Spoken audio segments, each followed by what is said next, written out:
로마서 5장 20절에서 21절 말씀 제가 봉독하겠습니다. 하나님의 말씀을 경청하여 주십시오. 율법이 들어온 곳은 범죄를 더하게 하려 함이라. 그러나 죄가 더한 곳에 은혜가 더욱 넘쳤나니 이는 죄가 사망 안에서 왕노릇한 것 같이 은혜도 또한 의로 말미암아 왕노릇하여 우리 주 예수 그리스도로 말미암아 영생에 이르게 하려 함이라. 아멘. 이 말씀으로 함께 은혜를 나누겠습니다. 먼저 기도합니다. 하나님 아버지, 세상에 속한 모든 것들을 십자가 앞에 내어놓고 오직 주님의 말씀 앞에 섭니다. 이 시간 주님의 말씀으로 우리 가운데 임하여 주셔서 하나님의 임재와 영광을 경험하는 복된 시간 되게 하여 주시옵소서. 주님 홀로 영광 받아 주실 것을 인하여 감사드려오며 예수님의 이름으로 기도드립니다. 아멘. 제가 지금 이 질문에 바로 답이 나오는 분은요, 아마 50세 이상이 되시는 분일 겁니다. 제가 저희 아내한테도 질문을 했더니 답을 못 하더라고요. 확실히 세대 차이를 느꼈는데 제가 한번 질문을 드려보겠습니다. 긴장은 하지 마십시오. 한번 물어봅니다. 이러쿵 저러쿵해도 결론은 모르세요? 예, 다들 모르시는구나. 50대 이상만 안다고 했더니 다들 모르시는 척을 하시네요. 결론은 뭐죠? 버킹엄이죠. 예. 이제 하시네. 예. 그래도 하시는 분들은 50대 이상이신 것 같은데요. 결론이 버킹엄, 그게 무슨 말이야? 이렇게 하시는 분들도 많으실 텐데 두 종류일 겁니다. 50세 미만이든지 아니면 문화 혜택을 전혀 받지 못한 분이든지 두 중에 한 분이실 텐데요. 이 결론은 버킹엄이라고 하는 이것은 1980년대에 유행하던 신사복 광고 문구입니다. 저도 이 어릴 때 TV를 보면서 이 광고가 되게 뇌리에 새겨져 있었던 것 같아요. 그래서 숙부님께서 이제 결혼을 하시는데 제가 숙부님 옆에 가가지고 삼촌 버킹엄이야? 이렇게 물었던 적이 있습니다. 그때 저희 숙부께서 상당히 당황해 하셨는데요. 이 버킹엄 광고 이후부터 사람들은 전후 맥락도 없이 막 이야기하다가 빨리 결론을 맺으려고 할 때에 결론은 버킹엄이야 이렇게 하면서 이야기를 끝내곤 했습니다. 제가 이렇게 과거 기억을 소환하는 이유는요, 오늘 말씀이 결론이기 때문입니다. 아니 6장, 7장, 8장 계속해서 로마서가 있는데 왜 결론이란 말씀이지? 이렇게 의아해하실 수도 있는데요. 사도 바울은 로마서 1장 16절부터 줄기차게 복음을 진술해 오다가 오늘 말씀 5장 21절에서 결론을 맺습니다. 그러니까 오늘 말씀만 제대로 이해해도요, 앞의 내용을 다 아는 셈입니다. 그런데 사실은 우리가 오늘 말씀을 읽을 때 이전의 내용들이 주마등처럼 흘러가느냐? 그렇지가 않죠. 우리의 기억력이 너무 짧습니다. 그래서일까요? 바울은 로마서 6장부터 더욱 구체적으로 피부에 와닿는 이 영적 문제들의 복음을 적용합니다. 사실 우리가 공부하면은 잘 기억이 안 나는데 우리가 재미있고 신났던 것은 몸으로 기억하잖아요. 그처럼 이제 몸으로 복음을 기억하라고, 기억할 수 있도록 로마서 6장부터 이제 구체적으로 이 복음을 이야기합니다. 그래서 이 로마서 5장 21절은요, 지금까지 진술한 복음에 대한 신학적 고찰을 요약한 한 줄이다, 이렇게 이야기하기도 하고요, 동시에 앞으로 전개할 실제적인 이해와 적용을 위한 한 줄의 복음이다, 이렇게 말을 하기도 합니다. 조금 어려운 말, 고상한 말을 했지만요, 다시 말씀드리면 앞에 이전에 복음에 대해서 이야기했던 것의 한 줄 요약이고 또 이제 구체적인 복음을 전개하기 위한 서문이다, 시작이다, 이런 의미가 되겠습니다. 그러니까 한마디로 이야기하면요, 로마서 5장 21절은 중요하다, 이 말이죠. 이 로마서 5장 21절을 외우는 심정으로, 외운다는 마음으로 한번 천천히 같이 읽어보겠습니다. 이는 죄가 사망 안에서 왕노릇한 것 같이 은혜도 또한 의로 말미암아 왕노릇하여 우리 주 예수 그리스도로 말미암아 영생에 이르게 하려 함이라. 아멘. 이것이 복음의 핵심이라고 할 수 있습니다. 바울이 이야기하는 복음의 핵심은 바로 이 5장 21절입니다. 여기서 우리는 또 한 번 파격적인 대조를 보게 되는데요. 죄가 왕노릇하는 아담의 세계와 은혜가 왕노릇하는 그리스도의 세계가 대조되고 있습니다. 그런데 혹시 지난주에 했던 말씀을 기억하는 분이 있을까요? 그러면 그분은 조금 이상하네 라고 의문을 가질 것입니다. 지난주 로마서 5장 17절 말씀을 다시 한번 살펴봅니다. 한 사람의 범죄로 말미암아 사망이 그 한 사람을 통하여 왕노릇하였은즉 더욱 은혜와 의의 선물을 넘치게 받는 자들은 한 분 예수 그리스도를 통하여 생명 안에서 왕노릇하리로다. 어제가 아니죠. 지난주에 말씀을 전하면서 아담의 세계에서 왕노릇하는 주체는 누구라고요? 사망입니다. 사망이 왕노릇한다고 말씀드렸고요. 그리스도의 세계에서 왕노릇하는 주체는 누구라고요? 바로 우리입니다. 은혜와 의의 선물을 넘치게 받는 자들, 우리 그리스도인들이 왕노릇한다라고 말씀을 드리면서 이렇게 파격적인 비교, 대조를 이루고 있다고 제가 강조를 해드렸습니다. 그런데 오늘 말씀을 보니까 로마서 5장 21절에서는 왕노릇하는 주체가 죄와 은혜라고 하지요. 왜 이처럼 바울의 진술은 오락가락하면서 사람을 헷갈리게 할까요? 다시 한번 말씀드리면 5장 17절은 신학적 고찰에 해당하고요. 반면 5장 21절 오늘 말씀은 실존적 고찰입니다. 이것도 제가 정리한 개념이기는 하지만 이렇게 한번 생각을 해보시면 참 좋을 것 같아요. 아담의 범죄로 말미암아 사망이 왕노릇한다. 맞는 말입니다. 하지만요, 사망이 왕노릇하는 것은 사실 남의 일이지 실제로 현재 나와는 아무 상관이 없잖아요. 사망이란 것이 그런 것 아닙니까? 다른 사람이 죽는 것을 보면서 사망이구나 라고 하는 것을 알지, 내가 죽으면서는 사망이라고 하는 것을 알지 못합니다. 실제로 사망이 왕노릇하는 것은 남의 일이지 현재 나와는 아무 상관이 없습니다. 마찬가지로 의와 은혜의 선물을 넘치게 받는 자들이 왕노릇하는 것은요, 남의 일로 여겨질 뿐 실제로 나와 상관없는 일로 여기는 사람들이 있을 수 있습니다. 나 자신은 은혜와 의의 선물을 넘치게 받는 사람답지가 않거든요. 세상에서 왕노릇하는 사망을 대항하여 내가 왕노릇하는 존재다, 이걸 믿기가 쉽지 않은 법입니다. 마치 골리앗 앞에 서지 않으려던 이스라엘 사람들과 똑같다고 할 수 있습니다. 자기들끼리 있을 때는요, 누가 크냐 아웅다웅거리면서 자존심 대결을 벌였습니다. 하지만 막상 전쟁터에서 거구 골리앗을 대항하여 맞서는 자는 한 사람도 없었습니다. 이때 골리앗을 맞서 대항했던 인물이 다윗 아닙니까? 이런 다윗을 우리는 위대한 믿음의 영웅으로 치부하지만요, 오늘 말씀을 따라서 보게 되면 다윗이 골리앗을 대항할 수 있었던 것은 전적인 하나님의 은혜입니다. 왕노릇하는 사망을 대항하여 맞설 자신감과 용기와 능력이 우리에게는 없습니다.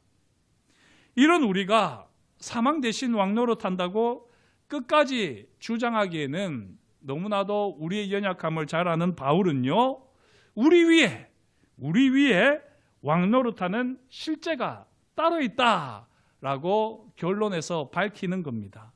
우리 위에 왕노릇하는 실제가 무엇입니까? 바로 은혜라는 겁니다.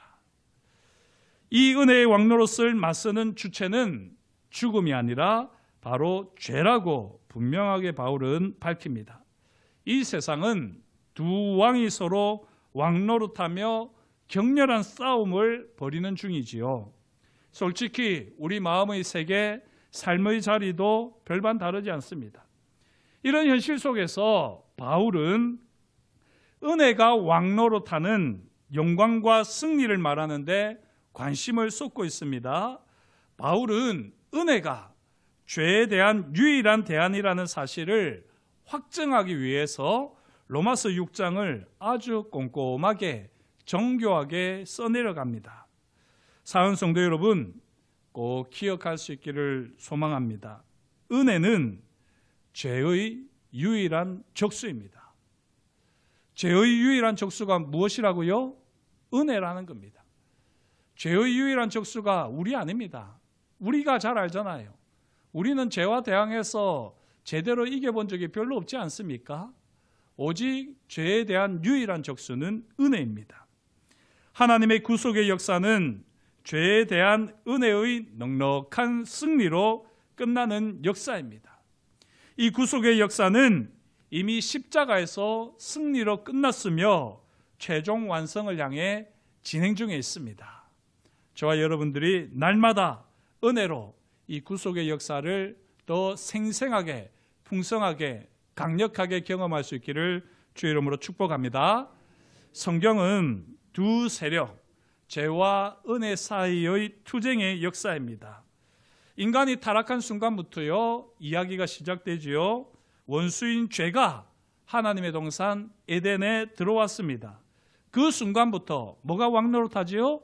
죄가 왕노릇하는 겁니다. 물론 사망이 왕노릇한데도 맞는 말입니다. 그러나 죄가 왕노릇합니다. 그러나 즉시 하나님은 아담과 약속을 하셨습니다. 창세기 3장 15절. 그리고 은혜가 그 투쟁 속에 들어왔습니다. 반드시 죽지만 즉시 죽지는 않습니다. 짐승의 피를 흘리며 만드신 가죽옷을 아담과 하와에게 하나님께서 직접 입히셨습니다.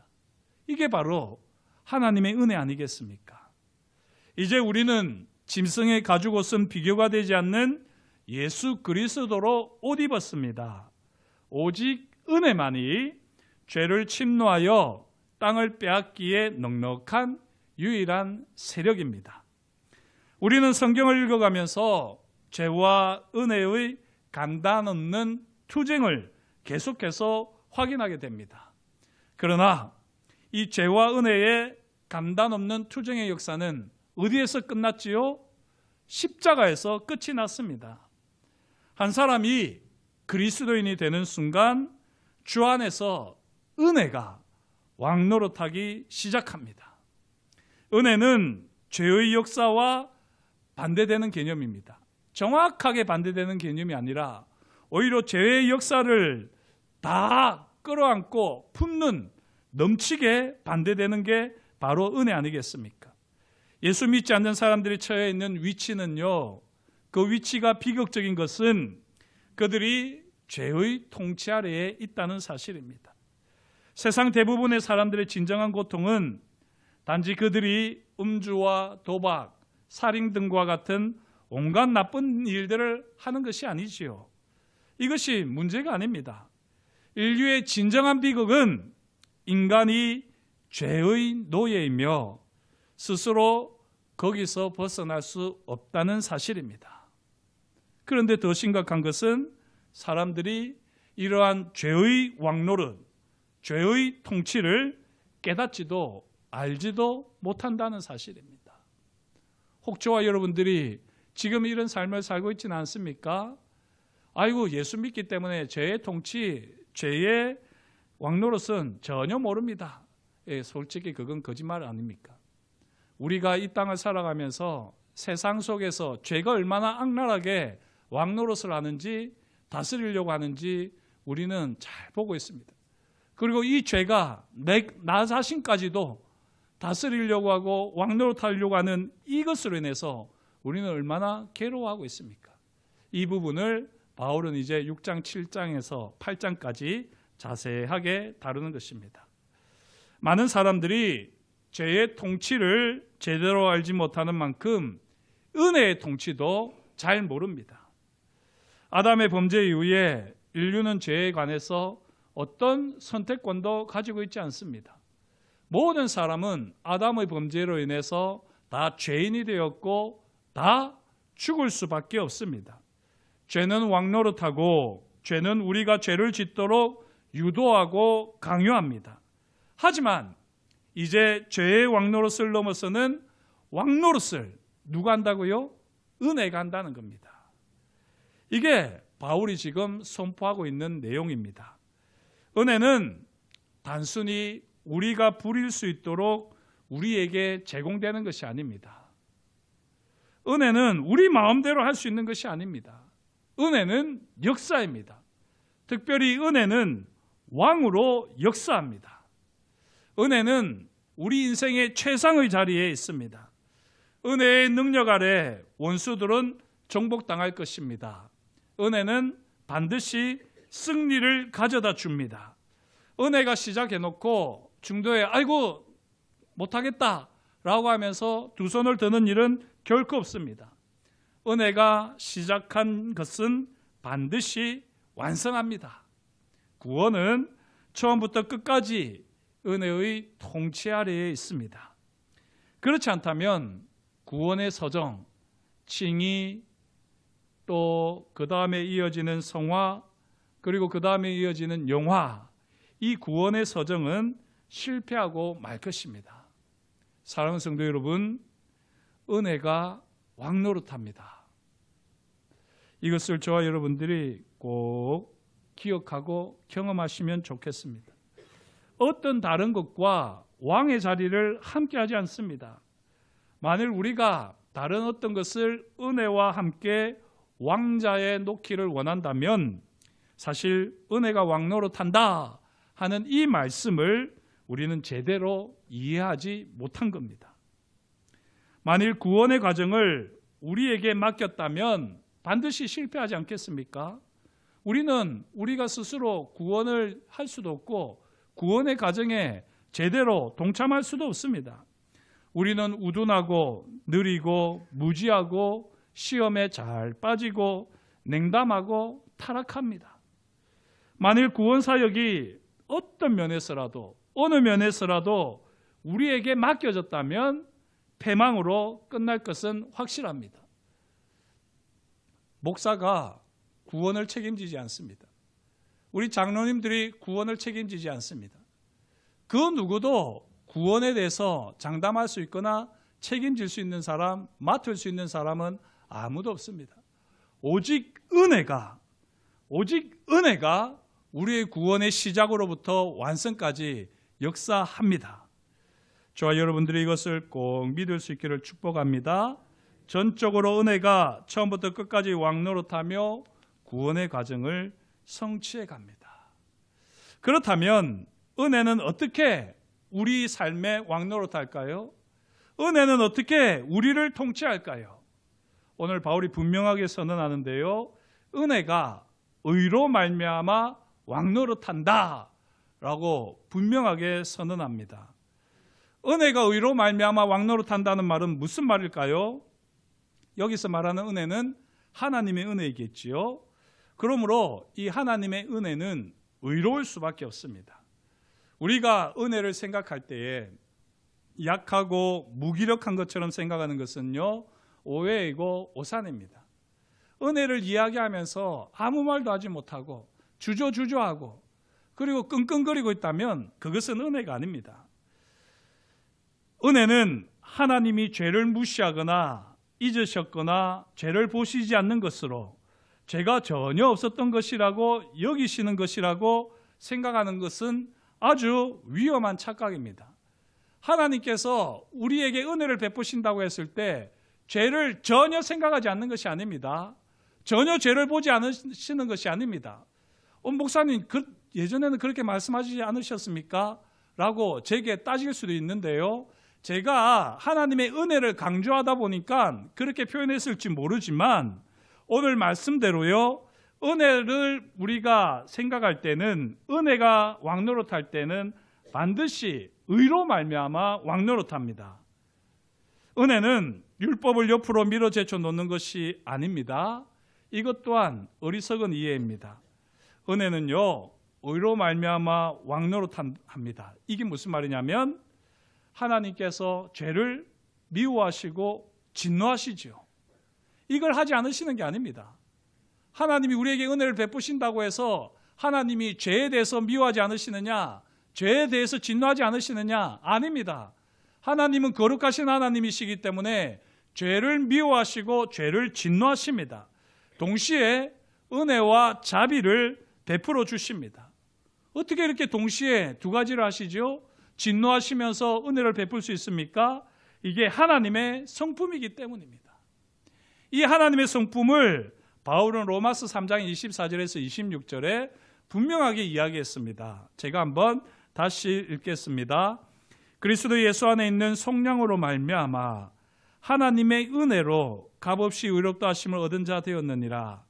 이 예수를 하나님이 그의 피로서 믿음으로 말미암는 화목제물로 세우셨으니 이는 하나님께서 길이 참으시는 중에 전에 지은 죄를 간과하심으로 자기의 의로우심을 나타내려 하심이니 곧 이때에 자기의 의로우심을 나타내사 자기도 의로우시며 또한 예수 믿는 자를 의롭다 하려 하심이라. 이 말씀을 제가 가지고 이야기할 때 하나님께서 진노한다고 했습니까? 안 했습니까? 하나님은 죄에 대해서 진노하시는 분이십니다. 대신에 그 죄에 대한 진노를 어떻게 하셨지요? 십자가에 다 쏟으셨던 겁니다. 이렇게 십자가에는 하나님의 진노가 나타나는 동시에 하나님의 사랑이 나타나는 것입니다.